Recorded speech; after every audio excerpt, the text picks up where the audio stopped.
نضيء بنورنا الدنيا وننشر في الفضاء أملا ونعلي عزم همتنا فمن طلب العلا وصل. بسم الله الرحمن الرحیم. والجد الصحیح کالابی الا فی 4 مسائل. جد صحیح باپ کی طرح ہے مگر 4 مسائل میں. وسنذکرها فی مواضعها انشاء اللہ تعالی. ان قریب ہم ان 4 جگہوں کو ان کی اپنی جگہ پر ذکر کریں گے اگر اللہ نے چاہا. ویسقط الجد بالابی. دادا باپ کی وجہ سے ساقط ہو جاتا ہے. لأن الاب اصل فی قرابت الجد الى المیت. اس لیے کہ باپ اصل ہے دادا کی نسبت میت سے جوڑنے میں. والجد الصحیح هو الذي لا تدخل في نسبته الى المیت اور جد صحیح اس مذکر اصل بعید کو کہتے ہیں جس کی نسبت میت سے جوڑنے میں ماں کا واسطہ نہ آئے. عزیز طلبہ، اس عبارت میں مصنف علیہ الرحمہ جد صحیح کے احوال کو بیان فرما رہے ہیں جو گزشتہ سبق میں آپ حضرات نے 4 طریقے سے احوال جد کو سمجھ لیا اور دیکھ بھی لیا. اس پر دوسری جو بحث ہے الا فی 4 مسائل کی تفصیل، آج کی اس مجلس میں ہم اس پر گفتگو کریں گے. عام حالات میں باپ کا حکم دادا کی طرح ہے مگر باب میراث کے اندر 4 جگہیں ایسی ہیں جہاں پر باپ اور دادا کا حکم جدا گانا ہے. وہ 4 جگہیں کون کون سی ہیں اس کو اجمالی طور پر ذہن نشین کر لیں. مصنف علیہ الرحمہ نے تو وعدہ کیا ہے کہ ہم ان کو ان کے اپنے اصلی جگہ پر ذکر کریں گے، لیکن یہاں پر اجمالی طور پر ذہن میں اس خاکے کو بٹھا لینا چاہیے تاکہ جب اس کا تذکرہ اپنی جگہ پر آوے تو ہمیں وہ بات سمجھنے میں آسانی ہو. چنانچہ سب سے پہلی جگہ باپ کی موجودگی میں عینی اور اللاتی بھائی بہن بالاتفاق ثابت ہو جاتے ہیں، لیکن دادا کی موجودگی میں عینی اور اللاتی بھائی بہن حضرات صاحبین رحمہم اللہ کے نزدیک ثابت نہیں ہوتے ہیں بلکہ وہ حصے دار ہوتے ہیں، وارث ہوتے ہیں. لیکن حضرت امام ابو حنیفہ رحمۃ اللہ علیہ کے مذہب کے مطابق جیسے باپ کی موجودگی میں عینی اور اللاتی بھائی بہن محروم ہو جاتے ہیں، دادا کی موجودگی میں بھی عینی اور اللاتی بھائی بہن محروم ہو جائیں گے. فتویٰ حضرت امام ابو حنیفہ رحمۃ اللہ علیہ ہی کے قول پر ہے. مفتبی قول کے اعتبار سے باپ اور دادا میں تو کوئی فرق نہیں ہوا، اس لیے کہ باپ بھی حاجب بن رہا ہے عینی اور اللاتی بھائی بہنوں کے لیے، اور اسی طریقے سے دادا بھی حاجب بن رہا ہے. لیکن حضرات صاحبین رحمہم اللہ کے مذہب کے مطابق باپ تو عینی اور اللاتی بھائی بہن کو محروم کرے گا لیکن دادا عینی اور اللاتی بھائی بہن کو محروم نہیں کرے گا. تو غیر مفتبی قول کے مطابق باپ اور دادا کے مابین فرق ہو گیا. مصنف علیہ الرحمہ نے اس فرق کو اللاتی بہنوں کے احوال کے تحت ذکر کیا ہے. وہاں پر ہم پوری تفصیل کے ساتھ میں اس کو پڑھیں گے اور دیکھیں گے.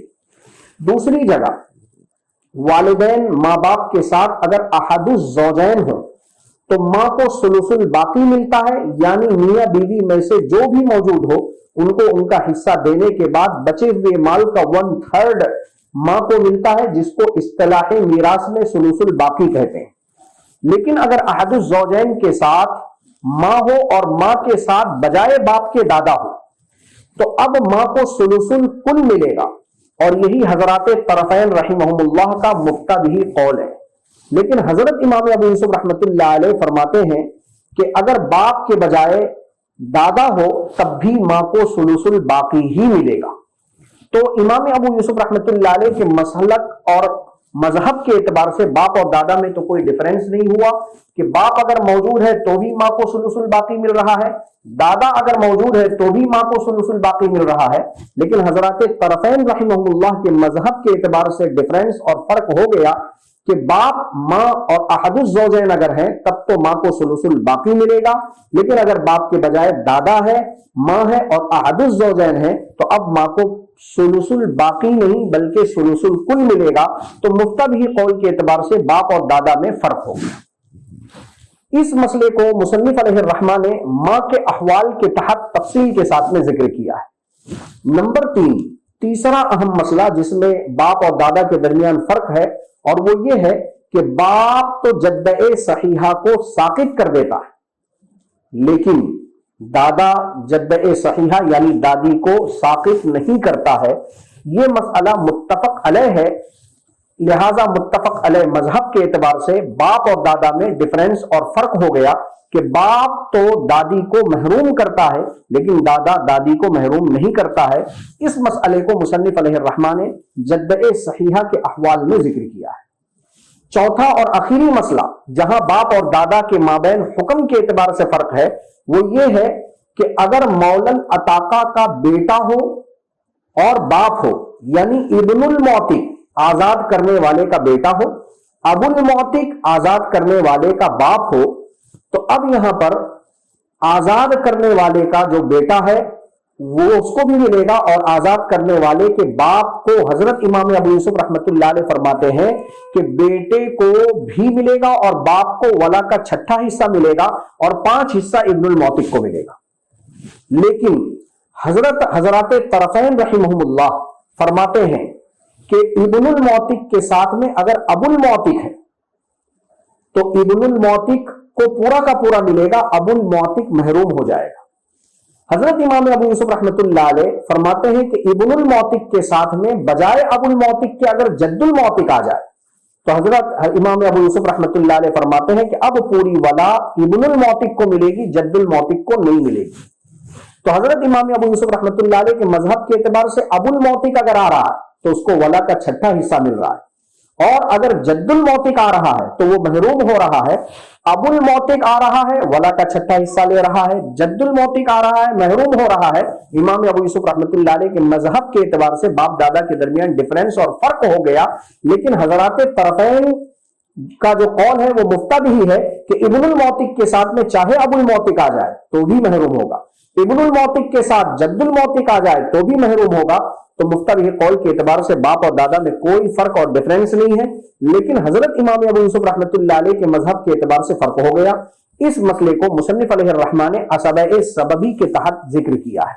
تو یہ 4 مسائل ہیں جس کو ذہن میں رکھنا چاہیے۔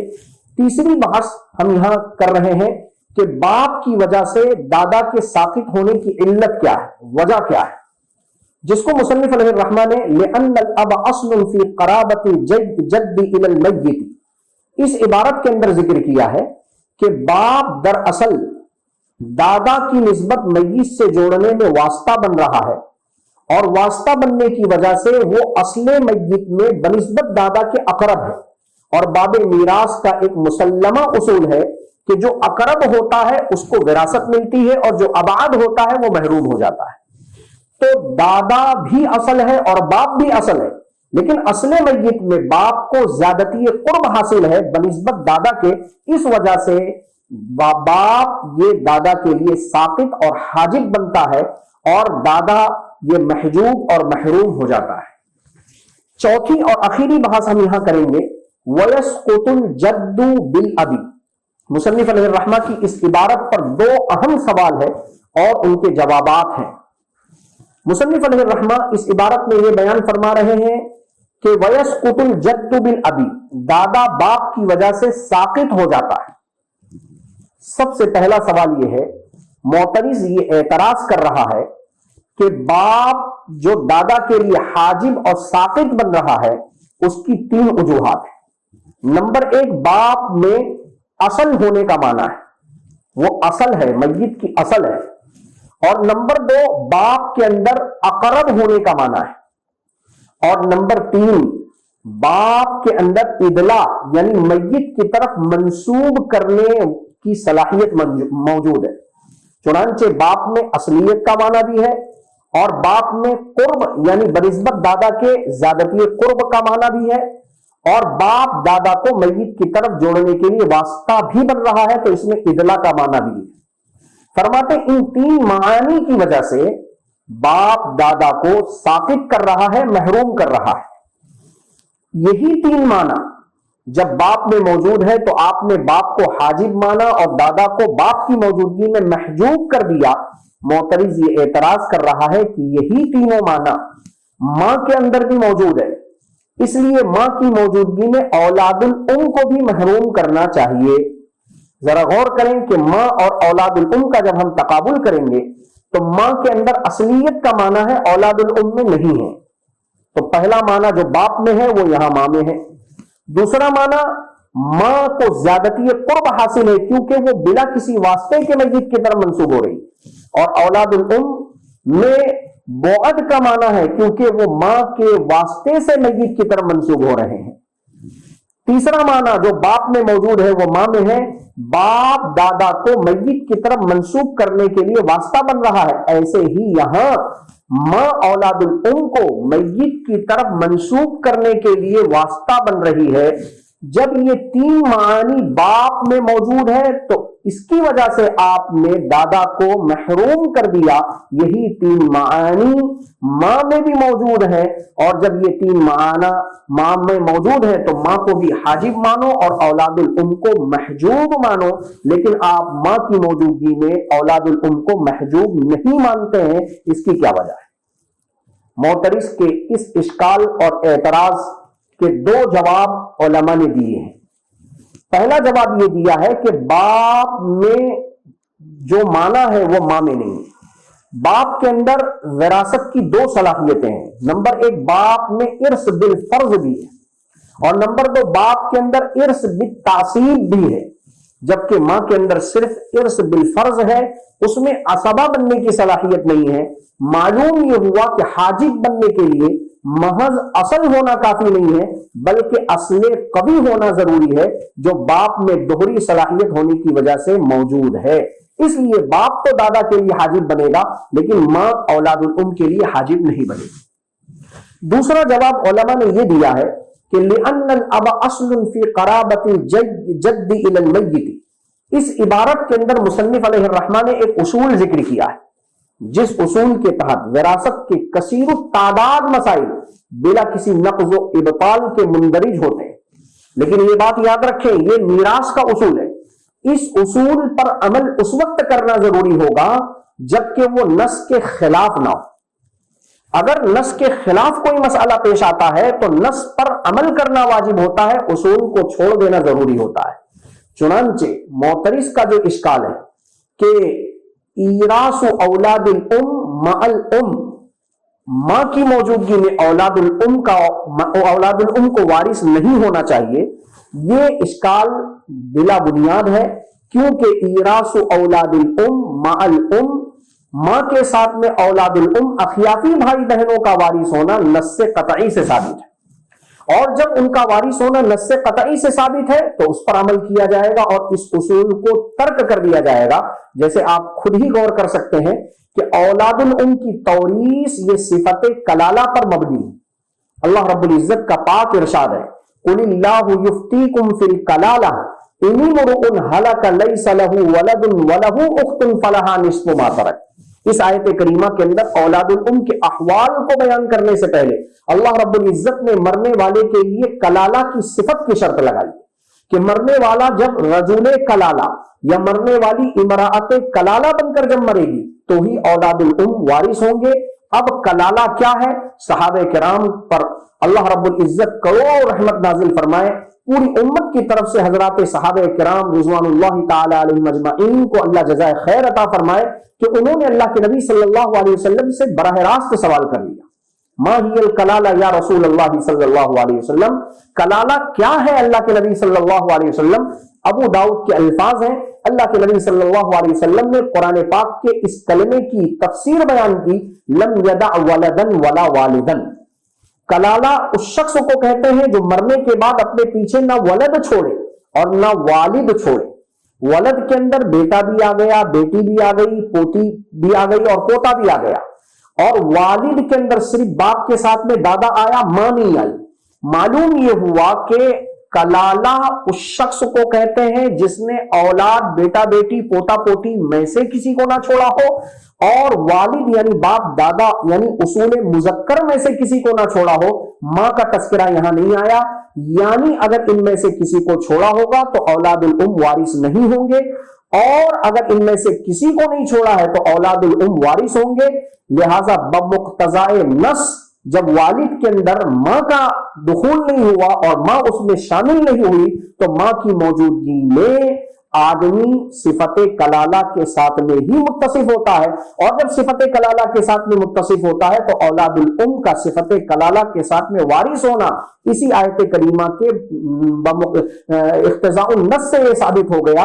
اس وجہ سے آپ یہ اشکال نہیں کر سکتے کہ باپ میں 3 معانی ہیں، ماں میں بھی وہ تینوں معنی موجود ہیں، یقیناً اصول یہی ہے، لیکن وہ اصول اس نص قطعی کی روشنی میں ٹوٹ رہا ہے، اس لیے ہم نے اصول کو بالائے طاق رکھ دیا اور ہم اولاد الام کو ماں کی موجودگی میں وارث ٹھہرا رہے ہیں۔ فلا اعتراض علیہ ولا اشکال علیہ۔ دوسرا اہم سوال، معترض یہ اعتراض کر رہا ہے کہ جب باپ میں ارث بالفرض اور ارث بالتعصیب دونوں معنی موجود ہیں، تو آپ نے باپ کو حاجب قرار دیا اور دادا کو محجوب قرار دیا، تو دادا میں بھی تو یہ دونوں معنی موجود ہے کہ وہ وارث بالتعصیب بھی ہے اور وارث بالفرض بھی ہے، نیز وہ اصل ہونے میں باپ کا بھی اصل ہے۔ پھر جب یہ معنی باپ میں بھی ہے، دادا میں ہے، اور دادا کو ایک گنا اور فوقیت حاصل ہے کہ وہ باپ کا بھی اصل ہے، تو پھر باپ کی وجہ سے دادا کو کیوں ثابت کیا گیا؟ اس کا جواب یہ ہے کہ عصوبت کے اندر زیادتی قرب کی بنیاد پر تقویت حاصل ہوتی ہے، اس میں کوئی شک نہیں ہے کہ دادا باپ کا بھی اصل ہے، اور دادا میں بھی ارث بالفرض اور ارث بالتعصیب دونوں معنی موجود ہیں۔ ہونا تو یہ چاہیے تھا کہ کم از کم باپ کی وجہ سے دادا کو محروم نہ کیا جائے، لیکن ہم نے جب غور کیا کہ باپ میں بھی عصوبت کا معنی ہے اور دادا میں بھی عصوبت کا معنی ہے، رشتہ ابوت سے دونوں متعلق ہیں، لیکن باپ چونکہ میت سے بلا واسطہ جڑ رہا ہے اس لیے وہ ہوا اقرب، اور دادا اسی باپ کے واسطے سے میت کی طرف جڑ رہا ہے، لہذا دادا باوجود باپ کا اصل ہونے کے وہ ہوا ابعد، اور باب عصوبت میں اقرب کو ابعد پر فوقیت حاصل ہوتی ہے، اسی وجہ سے باپ باوجود دادا کی فرع ہے، لیکن پھر بھی وہ اپنے باپ یعنی میت کے دادا کو ثابت کرے گا۔ اکتفی علی ھذا، السلام علیکم ورحمۃ اللہ وبرکاتہ۔